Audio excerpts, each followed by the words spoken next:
Hi, I'm Guy Hutchinson. Well, let's do a different hat. Hi, I'm Guy Hutchinson. This is Pointless Nostalgia. The AWOL train incident in Des Moines was my favorite thing. This train tagger, this was my favorite thing. Here is a montage of me noticing the tagging by AWOL. I like the graffiti too, like some guy's just running alongside of it. I want to write AWOL on the side. I want to write AWOL on the train. Let's see if that guy did it again. No. I want to write AWOL on this train.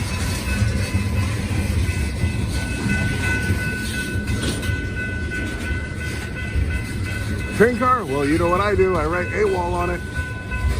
AWOL. Man. AWOL is consistent, at least. Oh, and AWOL. AWOL's back. There he is. All right, we're getting towards the end. And AWOL. There it is. Man, this guy was consistently tagging the hell out of this train. Now this is great. I mean, this is a total departure. We've now got a gray one coming up. AWOL, of course, tagged this one. Did he tag the gray one, though? That's the question.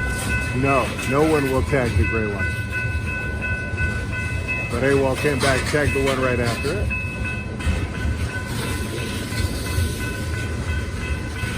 And this one? Man, this guy, he tagged every one of these. It's amazing.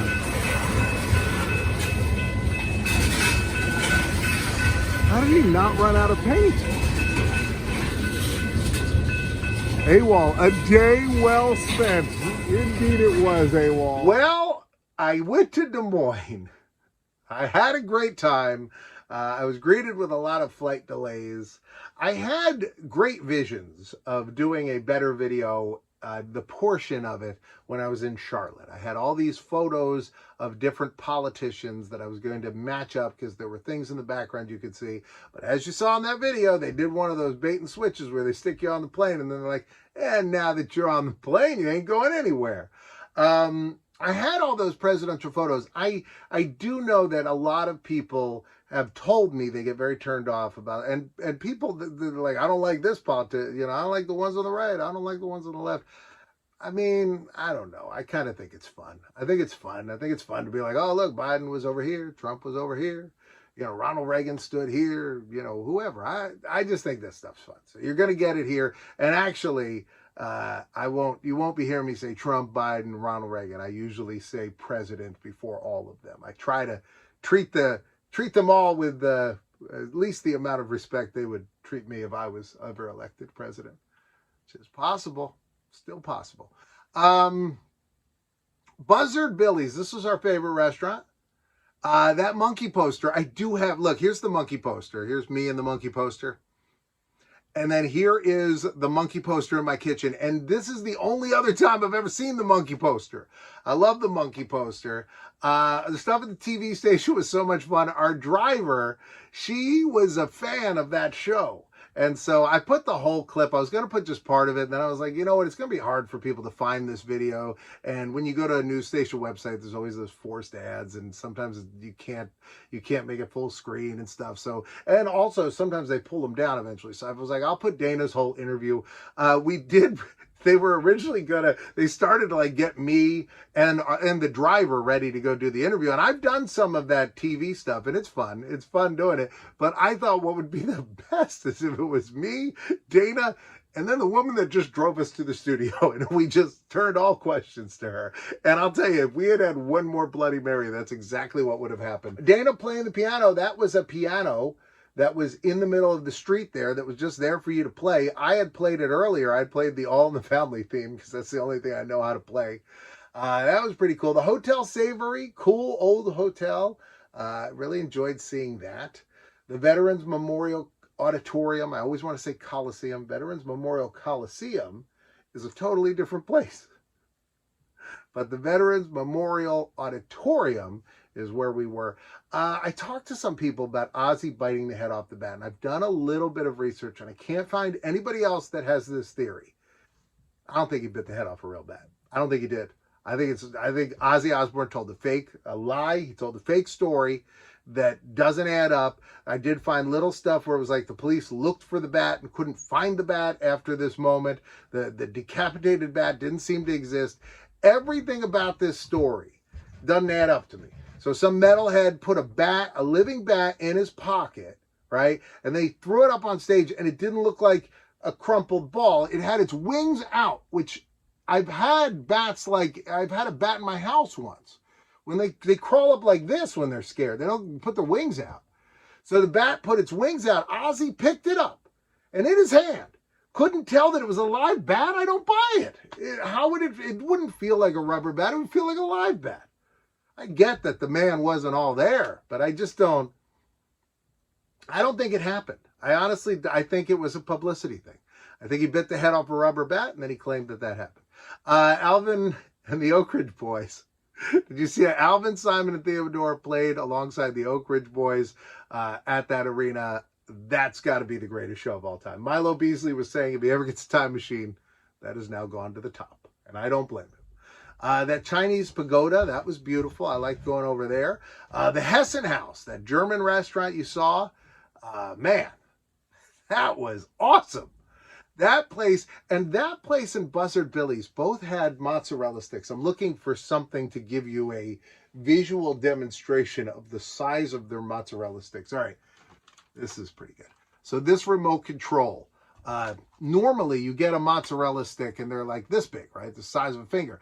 This is how big the mozzarella sticks as those two places were. That bartender, I asked him, I was like, do you have giant mozzarella sticks? He's like, no, we have regular mozzarella sticks. He goes, where do you think you are?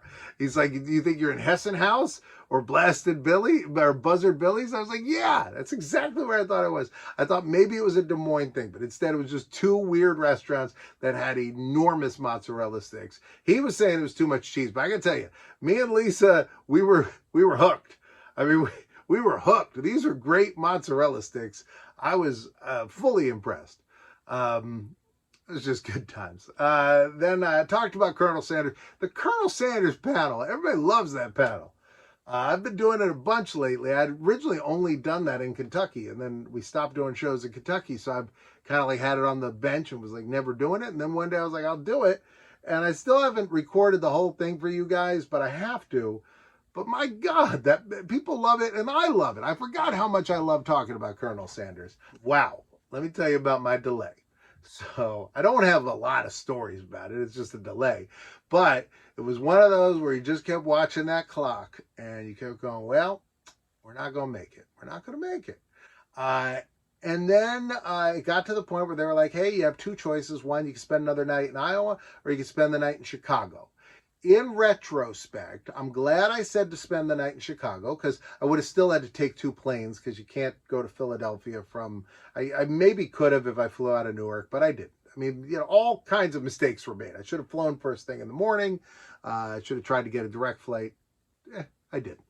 But what I wish I had done, in retrospect, was flown to Chicago and not gone to that Holiday Inn. Just turned it down completely. Forget about it.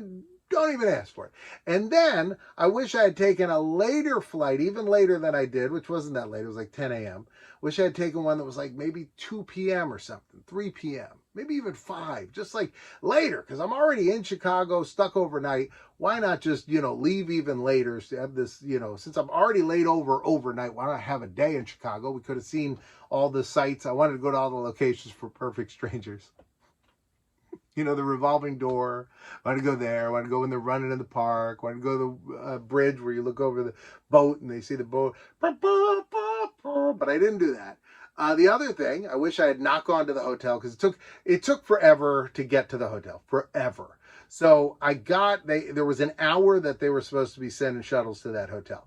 I get outside an hour before it ends, right? That's what I mean. There was it was like 11, and the last shuttle was going to leave at midnight. So from 11 to 11:40, no shuttle for that Holiday Inn. And that Holiday Inn also was nowhere near the airport. It wasn't like close by. And then when the shuttle came, There's just way too many people. They all crammed in there. There were guys like sitting on the floor in the luggage area and stuff. And this one really mean lady was like, "Are you coming in or what?" And I was like, "No." And she's like, "Just stand here. What's wrong with you?" And I was like, "I don't want to stand there. I'm going to get an Uber, you nut." And at that point, I thought, I wish I hadn't come down the stairs, because once you go down the stairs, you're out of the airport. You know, once you go through like to the baggage area, you're out of the airport. You can't go back up. But if I stayed up there, I've been stuck in airports almost overnight. I've been stuck in till pretty late, pretty long, and they're pretty safe. A lot of security. It's pretty nice, and all night in the Home Alone 2 airport, it would have been so much fun. I mean, I could have slept like in a chair. I could have watched the entire movie on like Netflix or whatever it's on. I could have come up with some Kevin McAllister type hijinks to take place throughout the night. It is the biggest missed opportunity in the history of this channel. And it would have been a story to tell. Part of me was glad that I got to sleep in a bed. I mean, that's the thing. Every choice I made, like coming home earlier, it was because I was like, I want to get home. I want to go sleep in a bed. But in retrospect, it would have been such a better story. Would have been like, "Hey, you ever go to that Home Alone airport?" Did I? I spent the night there and met a pigeon lady. So that would have been good. Sesame Place, by the way, great to ride over there. I'm going to be going back there again soon. I've been there a few times on the channel. I love it. I love it to pieces. I'm very excited about this store. It's going to be a lot of fun. I do have one thing to show you. Look at this. This is a gift from my new friend Joe Waz. You saw him on the video, the nicest guy. I mean, I get along so perfectly with this man. We were literally finishing each other's sentences. We were talking about like favorite TV moments, and we're talking about WKRP and other stuff. And he did this for me for no reason. But I have a Charlie the Tuna lamp upstairs. I'll put a picture of it here. And I love Charlie the Tuna. And so he just like walked over and then walked back and handed this to me. And I was like, "Joe, I cannot tell you how much I love this." My son's also excited because we share the same first name. So I'm sure this will probably end up in his room along with a lot of my other signed stuff that he has co-opted.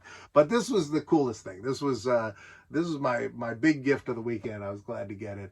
Right now, a box is going to pop up here and a box over there. You can choose either one. Look, Sesame Place. And I'll see you tomorrow. 2 o'clock, brand new video. Glub, glub, glub, glub, glub. Sorry, Charlie.